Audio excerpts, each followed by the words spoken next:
깃플로우와 깃허브 플로우에 대해서 준비한 컴퓨터 공학과 2학년 허범입니다. 저는 깃플로우랑 깃허브 플로우 두 가지를 준비해 봤는데요. 이 두 가지는 이제 대표적인 깃 브랜치 전략으로 개인이 아닌 팀으로 협업을 했을 때 협업 과정에서 브랜치를 보다 효율적으로 사용하기 위한 팀원끼리 사전에 정해놓는 약속이라고 두 가지를 볼 수 있겠습니다. 들어가기 전에 목표 먼저 보겠습니다. 목표는 저희가 이제 여러분이 얻어가셨으면 좋겠다 싶은 부분은 깃 브랜치 전략을 왜 쓰는가, 그리고 깃 플로우와 깃허브 플로우에 대해서 무엇인지 알아가셨으면 좋겠습니다.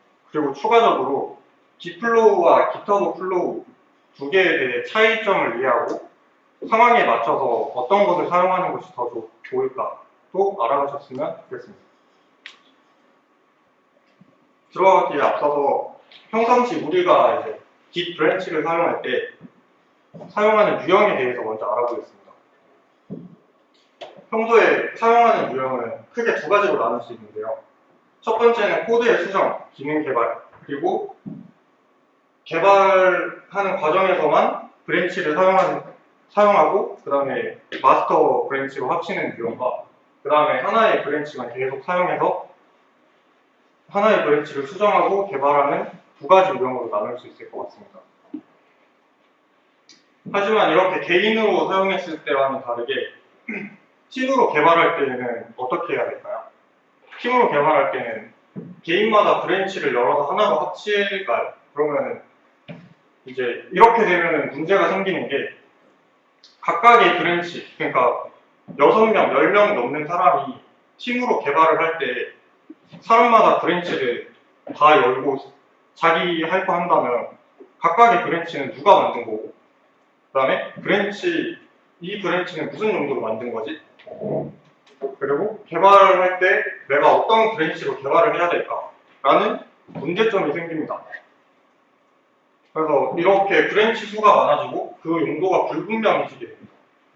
그래서 이거를 보완하기 위해서 이제 팀으로 개발을 할 때 브랜치 전략을 정해놓지 않으면 불편함과 문제점이 발생을 하게 됩니다.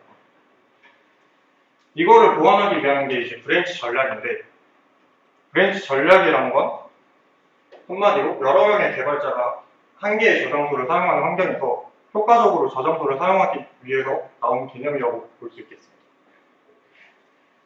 대표적인 브랜치 전략으로 깃허브 플로우와 깃 플로우가 있는데요.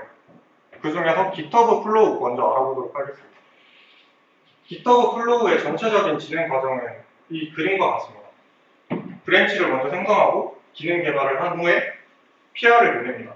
PR을 보내서 리뷰와 논의를 거친 다음에 기존에 있던 마스터 브랜치와 합치는 과정을 거치게 됩니다. 깃허브 플로우는 깃허브에서 만든 단순한 구조의 브랜치 전략인데요. 왜 단순한 구조라고 말을 하는지는 이따 내용을 보면서 한번 확인해 보시면 될 것 같습니다. 마스터 브랜치를 중심으로 운영되며 그 다음에 기능 개발, 버그 수정 등의 작업용 브랜치를 따로 구분하지 않습니다. 그리고 수시로 배포가 일어나는 프로젝트에 굉장히 유용합니다. 깃허브 플로우의 단계는 진행 과정이라고 볼 수 있는데, 이제 첫 번째로 브랜치를 생성합니다.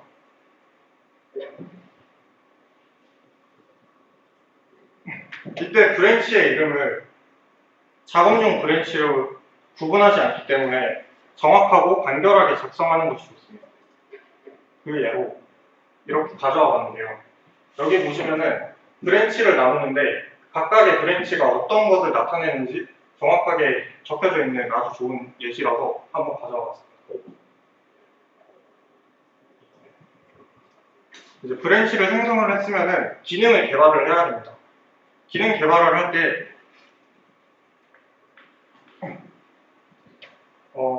이제 목적에 맞게 작업을 수행하는데, 기능 개발을 할 때 기능별로 하는 커밋들, 이제 기능별로 나뉘게 되는데, 기능별로 자기가 이제 어떤 로그인을 구현을 했다. 그러면 로그인을 구현하는 브랜치에서만 푸시를 해야겠죠. 다른 브랜치에 푸시를 하게 되면은 그거는 브랜치를 잘못 사용하고 있는 거라고 할 수 있겠습니다.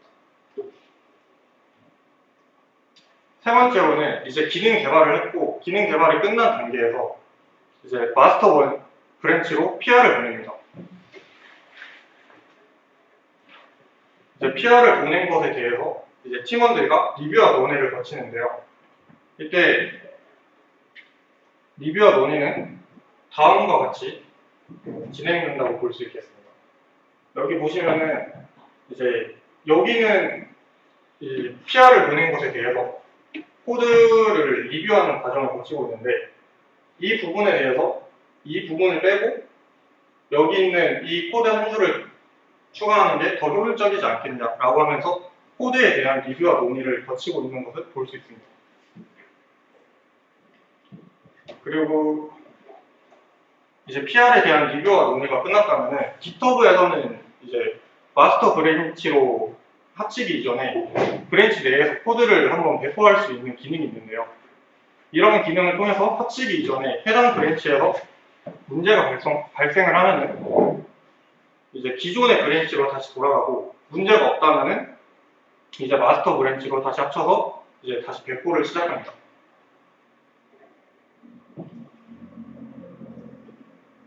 다음은 이제 깃플로우입니다. 깃플로우를 보여주는 예시가 바로 이건데요. 깃플로우는 다음 그림과 같이 진행됩니다. 5개의 브랜치로 나뉘고 여기 이 중에서 마스터 브랜치와 디벨롭 브랜치를 주로 사용하고 나머지 핫픽스와 릴리즈 브랜치 그리고 피처 브랜치는 이제 필요에 따라 브랜치를 생성해서 사용을 하고 삭제를 하는 역할을 합니다. 일단 깃플로우는 현재 이제 대표적으로 많은 기업에서 표준으로 사용을 하고 있습니다. 앞서 말씀드렸다시피 크게 5개의 브랜치로 나뉩니다. 이제 메인 브랜치로 마스터 브랜치와 디벨롭 브랜치를 사용을 하고 필요에 따라서 보조 브랜치인 피처 그리고 릴리즈 핫픽스 브랜치를 사용한다고 볼 수 있겠습니다.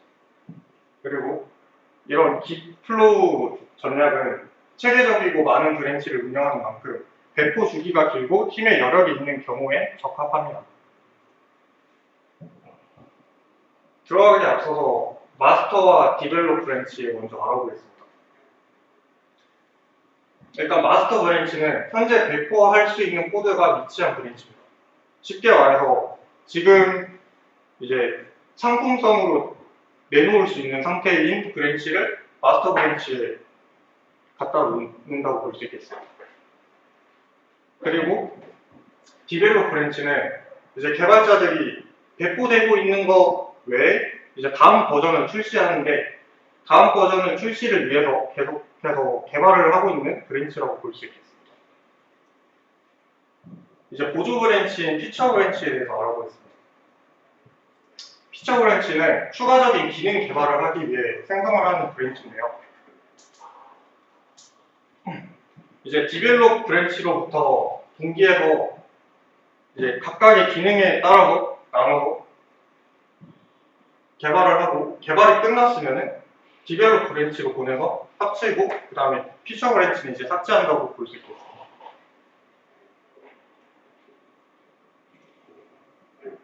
다음은 릴리즈 브랜치입니다.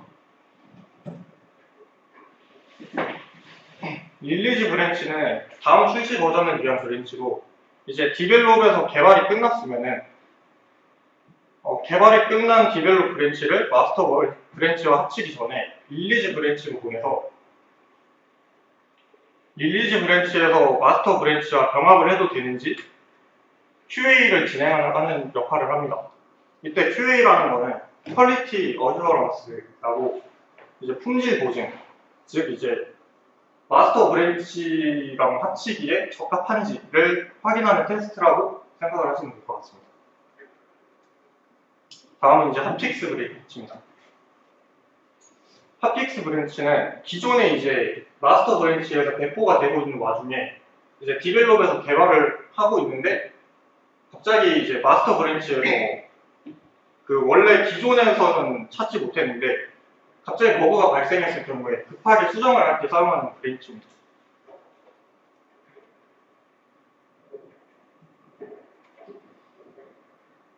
이제 핫픽스 브랜치에서 원래 기존에 있던 마스터 브랜치에 버그를 수정을 했다면 수정한 내용을 기존에 개발을 하고 있던 디벨롭 브랜치와 마스터 브랜치로 이제 합쳐주고 사라진다고 보면 되겠습니다.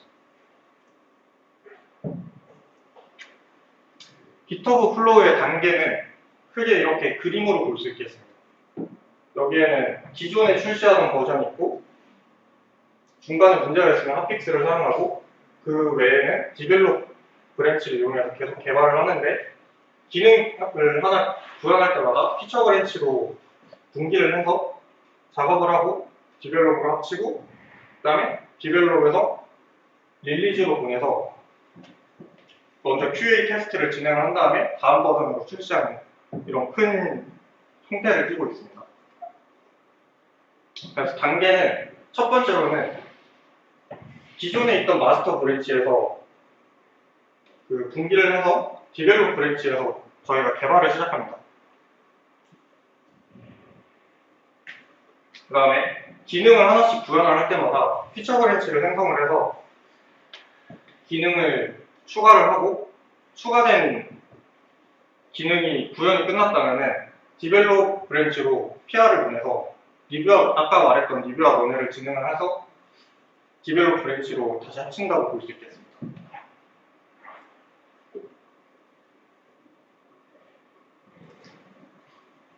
개발이 끝난 이제 디벨롭 브랜치는 릴리즈 브랜치로 보내서 QA를 진행을 합니다.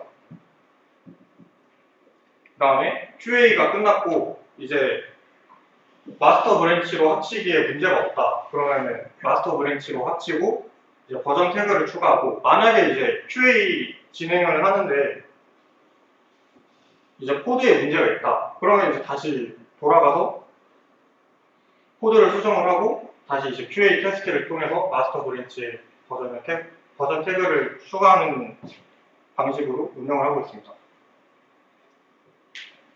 이제 결론입니다. 이제 앞에 했던 내용을 정리를 해보자면 우리가 프로젝트를 하면서 브랜치 전략을 선택할 때 GitHub 플로우는 단순한 구조이고 Git 플로우는 GitHub 플로우보다 조금 더 체계적인 구조이기 때문에 팀 프로젝트를 진행을 할 때 브랜치 전략은 조직의 규모와 서비스의 특징을 고려하여 조직의 크기가 크다면 체계적으로 나눌 필요가 있기 때문에 Git 플로우 전략을 그리고 조직의 크기가 작다면 단순한 구조의 GitHub 플로우를 사용하는 것이 적합하겠다고 볼 수 있겠습니다.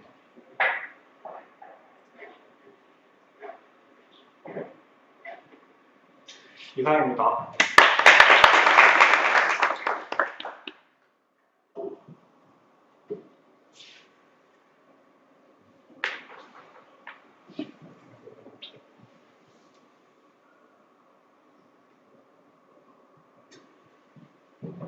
질문 있으시면 질문하시면 됩니다.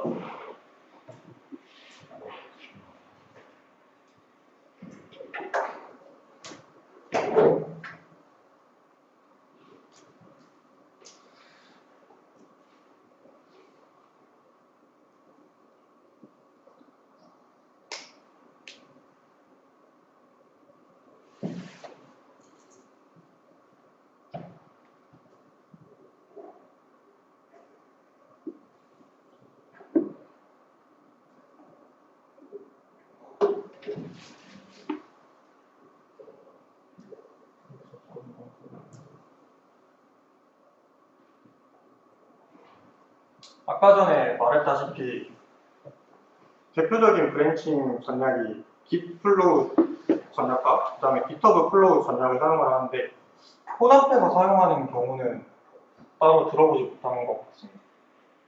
이것 외에도 이제 Git 랩 플로우라는 게 있는데 그거에 대해서는 아직 공부를 안 해봐서 한번 찾아보시면 좋을 것 같습니다. 저는 이번에 처음 협업을 진행을 하는 상태인데 저희는 이제 규모가 작다 보니까 아까 말씀드렸다시피 단순한 구조인 GitHub 플로우를 사용을 하고 있습니다.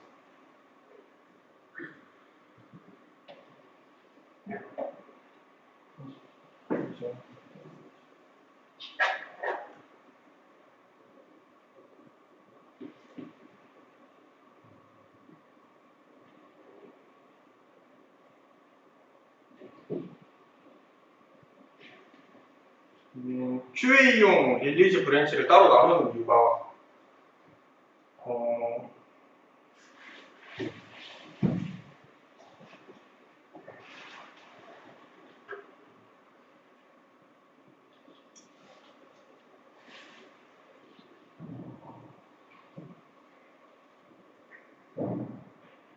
이거에 대해서는 잘 모르겠습니다.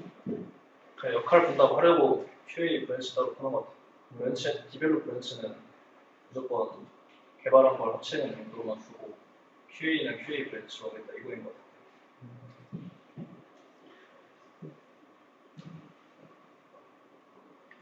플로우에서 피처 하나의 단위는 그냥 단순히 기능 하나의 구현입니다.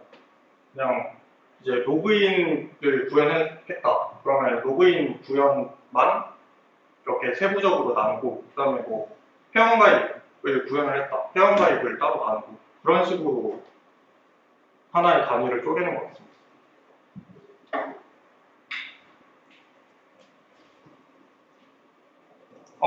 이것 외에도 Git 랩플로우라는 게 있는데 그거는 한번 찾아보시면 도움이 될 것 같습니다.